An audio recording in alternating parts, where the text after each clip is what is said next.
Good morning, friends. It is all about the way I see it. If you want the rainbow, you gotta put up with the rain. Be so happy that when other people look at you, they become happy too. Quotes लाई हूँ. Good morning friends. मैं बबीता आज फिर से अपना video लेकर आई हूँ. आज थोड़ा सा मन परेशान भी है. एक ऐसी न्यूज़ सुबह सुबह सुनी है जिसके बाद मन अभी मैं एजुकेशन वीडियो का मन था, लेकिन फिर से आज अपनी बातें, अपनी साइकोलॉजिकल थिंग्स, अपनी चीज़ें लेकर आई हूँ. क्योंकि कुछ ना कुछ ऐसा हो जाता है जिसकी वजह से फिर मैं परेशान हो जाती हूँ और मेरा मन करता है मैं सबके साथ उस बात को बांटूँ, बताऊँ, as a counsellor, as a motivator, as a teacher और एज अ एक समाज का सोशल हम लोग बीइंग हैं.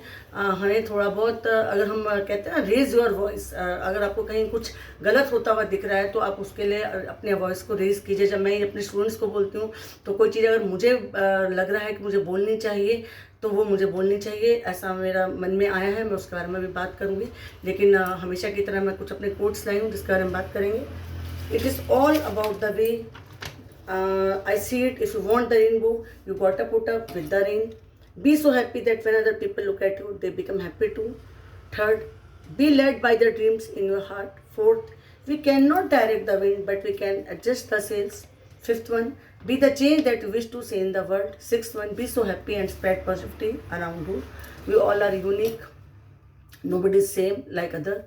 आप एक एक करके चलते जाएं. देखिए, जो मेरे जितने भी कोट्स हैं, आप इनको मैं अगर सिंपल भाषा में बोलूं कि आप जहाँ पर हैं ना वहाँ एक पॉजिटिविटी लाएं. बीइंग अ लेडी, मैंने बहुत बचपन में एक कहानी पढ़ी थी कि लेडी का मतलब सुंदर होने का मतलब खाली यही नहीं है कि आप बॉडी से सुंदर लग रहे हैं, आप देखने में सुंदर लग रहे हैं. वो भी एक चीज़ है, प्रकृति ने आपको दी है. उसको सुंदर बनाना है, लोगों को निगाहों में अच्छे लग रहे हैं, that is very good thing. कोई आपकी प्रशंसा कर रहा है, थैंक यू. इवन लोग मुझे कहते हैं तो मुझे बड़ा अच्छा लगता है, थैंक यू बोल के मैं आगे निकल जाती हूँ.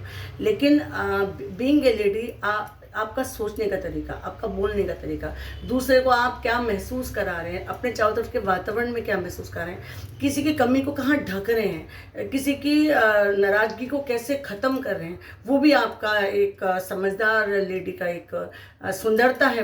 वो भी एक पॉजिटिविटी है. उसके बारे में बात करेंगे. तो जैसे कहते हैं ना, वो जो मैंने सबसे पहले बताई, it is all about the way I see it. If you want the rainbow, you got to put up with the rain. बारिश तो होगी ही ना. अगर आपको रेनबो देखना है, कहीं बहुत ज़्यादा भयंकर बारिश हो रही है, गंदा सा मौसम हो गया, तूफान है, बारिश तूफान, उसके बाद जब वो बारिश खत्म हो जाती है, रुक जाती है, तो आसमान में एक बहुत सुंदर सा रेनबो आपको दिखता है. हम सभी छोटे बच्चे जब छोटे थे तो भाग कर जाते थे, अभी भी जाते हैं रेनबो को देखने. पहाड़ों पर से तो रेनबो बहुत ही सुंदर लगता है, इंद्रधनुष जिसे बोलते हैं. 7 रंग हैं उसमें. जब हम फिजिक्स क्लास में लाइब्रेरी में प्रैक्टिकल करा करते थे तो प्रिज्म के साथ एक प्रैक्टिकल होता था, अभी भी कुछ बच्चों को याद होगा. तो उसमें प्रिज्म में से सूरज के जो रंग है ना 7, वो प्रिज्म उसको 7 में डिफाइन कर देता है, बिल्कुल लाइक का रेनबो. तो इस तरह से हमें हमारा देखने का नज़रिया लाइफ को पॉजिटिव बनाता है. आप जहाँ पर हैं, जिस जगह हैं, पढ़ा रहे हैं, टीचिंग कर रहे हैं, आप काउंसलर हैं, आप डॉक्टर हैं, इंजीनियर हैं, इवन आप हाउस वाइफ हैं, आप मदर हैं, आप कुछ होम मेकर हैं, आपका एक वो है कि आप उस जगह को एक मंदिर टाइप बनाएं, एक सुंदर बनाएं. सुंदरता का मतलब खाली शरीर से सुंदर होना ही नहीं है, सुंदर विचारों का भी होना चाहिए, दूसरे के लिए दुख दर्द होना चाहिए. आप माहौल को भांपना, आपके अंदर एक कला आनी चाहिए. कहीं आपको किसी की कमी दिख रही है तो उस कमी को दबाना चाहिए. अभी मैं बहुत सारी इच्छाएं होती हैं मन में, हमें यहाँ जाना है, हमें वहाँ जाना है.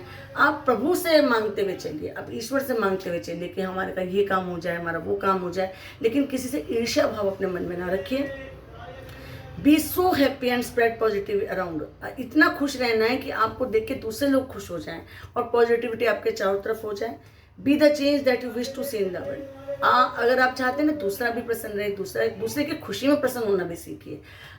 मैंने अभी देखा था, एक मेरे साथ एक स्टूडेंट थी, मतलब हमसे तो छोटी हैं, पढ़ती थी, तो जैसे टॉप करती हैं तो उन्हें जैसे कोई गिफ्ट मिला तो उनकी खुशी, उनके चेहरे को देखकर मुझे इतना अच्छा लगा कि जैसे हमें ही वो चीज़ मिल गई.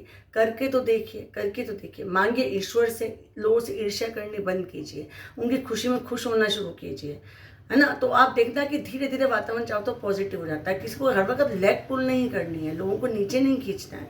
है ना। और प्यार का माहौल रखना है। प्यार एक बहुत सुंदर भावना है। दो जने जब किसी रिलेशन में होते हैं, प्यार में होते हैं, तो आप देखना कि बॉडी में हार्मोन्स भी उसी तरह से सिक्रेट होते हैं, है ना। और जितने भी आपके बॉडी में जो आपका एसिड का लेवल है, जो आपका एक एड्रेनलिन हार्मोन होता है जिसकी वजह से आप बहुत टेंशन में आ जाते हैं, जिसे लड़ो और उड़ो हार्मोन कहते हैं, उसका लेवल कम होता है। आपकी बॉडी में स्ट्रेस कम होता है, आप खुशी का महसूस करते हैं। धूप में जाने से जैसे, और ऑक्सीटोसिन वाला जितना भी आपके अंदर बॉडी में नेगेटिव है पॉजिटिव जो भी हार्मोन है वो उसका बैलेंस बनने लगता है। तो कहते हैं ना कि चेहरे पे चमक आ जाती है, आपके बाल लंबे हो जाते हैं, आप सुंदर दिखने लगते हैं। जिस तरह से भी आप लाइफ को देखेंगे, लाइफ वैसे दिखने लग जाएगी। करके तो देखिए। अब बीइंग ए काउंसलर मैं कहती हूँ कि कैसी भी नेगेटिविटी है, अभी आज अब उस बारे में बात करेंगे जिसकी वजह से मैं थोड़ा सा आज परेशान हुई थी, और मुझे वो बात करनी ही है। और उस बात को मुझे करते में हो सकता है मैं पहले से ही आप लोगों से सॉरी बोलती हूँ कि अगर किसी को बात बुरी लग जाए, लेकिन मैं स्टूडेंट्स को सिखाती हूँ कि रेज योर वॉइस, तो मैं खुद भी उस बात में कह रही हूँ। मैंने अभी आज सुबह सुबह एक टाइम्स ऑफ इंडिया की न्यूज़ पढ़ी। A boy Nilesh Rai from Deoria Varanasi shocked dead, वो डेड पाया गया सुबह सुबह दिल्ली में। हाँ जी, दिल्ली में पाया गया। और उसका ये नहीं मालूम चला कि उसने जो उसकी लास्ट बात थी कि कल मिलते हैं कल, हाँ। और उसके बाद वो जो है वो चला जाता है वहाँ पर अपने कमरे में सोने चले जाता है। मे बी 25 या 26 of age and IAS aspirant. और सबसे बड़ा मुझे दुख इस बात का है कि बहुत ही काबिल बच्चा था। अभी UPSC का एग्ज़ाम देने के लिए दिल्ली में वो तैयारी कर रहा था। I don't know the proper place where he lived, maybe in Rajendra Nagar, Karol Bagh. I don't know the proper area, I don't know. But the boy name was Nilesh Rai and from area Devariya, Varanasi. Age of 25-26। सोचिए कितना प्यारा, कितना छोटी सी उम्र का वो student था। उसने अपने दोस्तों से कहा कल मिलते हैं, उसका तो अपने कमरे में सोने चला गया। सारा दिन एक हेक्टिक उसका शेड्यूल था, वो पढ़ाई कर रहा होगा। UPSC का IAS का जो रिज़ल्ट था प्री का अभी निकला था। अभी मुझे हार्डली 15 डेज गए हैं। उसमें वो लड़का प्री में क्लियर कर गया, मेंस थे अब। तो अब आप सोचिए कि जिनका वो बच्चा था, पेरेंट्स था, मिडिल क्लास फैमिली का था। आपको मालूम है कि करोल बाग वगैरह एरिया में, राजेंद्र नगर एरिया में जो बच्चे UPSC की तैयारी करते हैं, आप सब लोगों ने वो फिल्म्स देखी हैं, आप सब लोग उन सीरियल से वाकिफ़ हैं जो चलते हैं, जिसमें एक भैया भी हैं। मेरे को ज़्यादा उसका भी नाम याद नहीं आ रहा, लेकिन बड़ी हिट हुई थी। आप सब लोगों ने 12वीं फेल भी अभी कुछ दिन पहले आप लोगों ने वो फिल्म देखी है। बच्चे 2-2 साल वहाँ तैयारी करते हैं। मध्यम वर्गीय परिवारों के बच्चे भी आते हैं जिनको 40,000-45,000 रुपये खर्चा देना पड़ता है वहाँ पर। 1.5 साल से वो बच्चा वहाँ तैयारी करता है, और भी बहुत बच्चे तैयारी करते हैं। लेकिन मैं पॉइंट आउट कर रही हूँ दिल्ली गवर्नमेंट को भी, UP गवर्नमेंट को भी, और मैं बिल्कुल पॉइंट आउट कर रही हूँ कि क्या हम लोग वो जो बिजली करंट आया है गेट में, जिसकी वजह से वो बच्चे ने छूते ही, क्योंकि वहाँ बारिश हुई थी, मे बी 22 तारीख की बात है कि 23 तारीख की बात है। मैंने तो आज वो न्यूज़ देखी है, तो उसके बाद से मेरा मन बहुत व्यथित हुआ है कि उस बच्चे की जो डेथ हुई है उसको मैं एक तरीके से मर्डर बोलूँगी। हमारी समाज के द्वारा, समाज की गलत नीतियों के द्वारा उस बच्चे की एक तरीके से हत्या बोलूँगी मैं। उसके लिए मैं चाहती हूँ कि सब लोग रेस करें वॉइस को, आगे किसी के घर का चिराग ऐसे ना मिटे। करंट था गेट में, बच्चे ने छुआ और वो ऑन द स्पॉट डेथ हुई होगी। तो सुबह पता चला गेट पर, वो टाइम्स ऑफ इंडिया में उसकी विद फोटो है उसकी। क्या IAS बनने गया था बच्चा, UPSC का प्री निकाल लेता है। डू यू नो कि UPSC कितना हार्ड है। मैं पढ़ाती हूँ, मुझको मालूम है। मेरे साथ के कितने बच्चे स्टूडेंट्स थे जो 88-89 पर जनरल उस पर रह गए, 91-92 पर सिलेक्शन हुआ था। OBC SC कितनी सारी कैटेगरीज हैं। या मैं बहुत दुखी हुई हूँ आज इस न्यूज़ से कि कितना उस बच्चे ने मेहनत की होगी, कितना उस बच्चे के सपने थे, उसकी इतना दर्दनाक, उसको जीवन से जाना सबको है, लेकिन अपनी एज पर तो जाए ना। हम एक्सीडेंट, डेथ्स, इनको क्या बोलेंगे, इन नाकामियों को क्या बोलेंगे, कौन जिम्मेदारी लेगा इसकी। मैं उस बच्चे की परिवार वालों की मेरी हार्दिक संवेदना है। मैं बहुत दुखी हूँ as a teacher, as a motivator, as a mother. मेरे अपने बच्चे हैं जो तैयारी कर रहे हैं, तो मुझे बहुत दुख हुआ है। उस माता पिता को प्रणाम है, उस बच्चे की।